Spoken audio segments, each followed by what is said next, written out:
সারা বাংলাদেশের মানুষের মতোই সবাই আমরা অত্যন্ত আনন্দিত, উচ্ছ্বসিত এবং রব্বুল আলামিনের দরবারে তার সুস্বাস্থ্য, দীর্ঘজীবন এবং উত্তর মঙ্গল কামনা করে আমরা আজকে মিলাদ পরিচালনা করব, প্রার্থনা করব।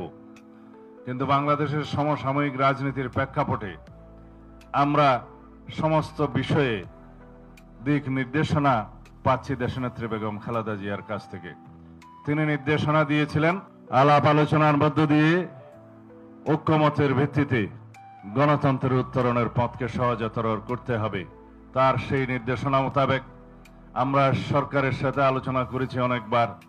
সমস্ত গণতান্ত্রিক শক্তি সমূহের সাথে আমরা আলোচনায় রত। আমরা জাতীয় ঐক্যমত প্রতিষ্ঠার মধ্য দিয়ে একটি সুষ্ঠু, সুন্দর, শান্তিপূর্ণ নির্বাচন অনুষ্ঠানের জন্য অপেক্ষমান। সারা জাতি অপেক্ষমান। আমরা সেই গণতন্ত্রের জন্য অপেক্ষমান যে গণতন্ত্রের জন্য আমাদের সন্তানরা শহীদ হয়েছেন, রক্ত দিয়েছেন, পঙ্গুত্ব বরণ করেছেন, অন্ধত্ব বরণ করেছেন।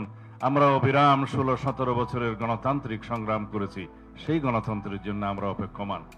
এই গণতন্ত্রকে যদি আমরা বিনির্মাণ করতে চাই, অত্যন্ত শক্তিশালী হিসাবে একটি গণতান্ত্রিক রাষ্ট্র নির্মাণ করতে চাই সাম্যের ভিত্তিতে, তাহলে এই গণতন্ত্রের জন্য আমাদেরকে জাতীয় ঐক্য বজায় রাখতে হবে। ফ্যাসিবাদ বিরোধী যে জাতীয় ঐক্য প্রতিষ্ঠিত হয়েছে, সেই জাতীয় ঐক্যকে শক্তিতে পরিণত করতে হবে। আজকে যারা গণতন্ত্রের বিরুদ্ধে বিভিন্ন রকমের বক্তব্যের মধ্য দিয়ে নির্বাচনের বিষয়ে শঙ্কা প্রকাশ করছে, তারা গণতন্ত্রের পক্ষের শক্তি নয়, তারা বাংলাদেশের মানুষের পক্ষের শক্তি নয়। তারা হয়তো কোনো না কোনো কারণে নিজের কথাগুলো ইনিয়ে বিনিয়ে বলছেন যাতে করে নির্বাচনকে বিলম্বিত করা যায়, অথবা বানচাল করা যায়, অথবা নির্বাচন অনুষ্ঠান না হোক সেটা চায়। কিন্তু বাংলাদেশের মানুষ ঐক্যবদ্ধ। বাংলাদেশের মানুষ গণতন্ত্রের জন্য, ভোটাধিকার প্রয়োগের জন্য তারা সংকল্পবদ্ধ। এর বিপক্ষে যারাই দিবে ইনিয়ে বিনিয়ে কোনো ধরনের বক্তব্য, যারাই বিভিন্ন রকমের কুযুক্তি উত্থাপন করে গণতন্ত্রের এই যাত্রাপথকে কণ্ঠকাত্তীর্ণ করতে চাইবে, তাদের বিরুদ্ধে বাংলাদেশের জনগণ রুখে দাঁড়াবে। এবং আমরা বিশ্বাস করি, আশা করি বাংলাদেশের জনগণ ভবিষ্যতে গণতান্ত্রিক উত্তরণের পথে যে কোনো রকমের বাধাকে অতিক্রম করতে সংকল্পবদ্ধ।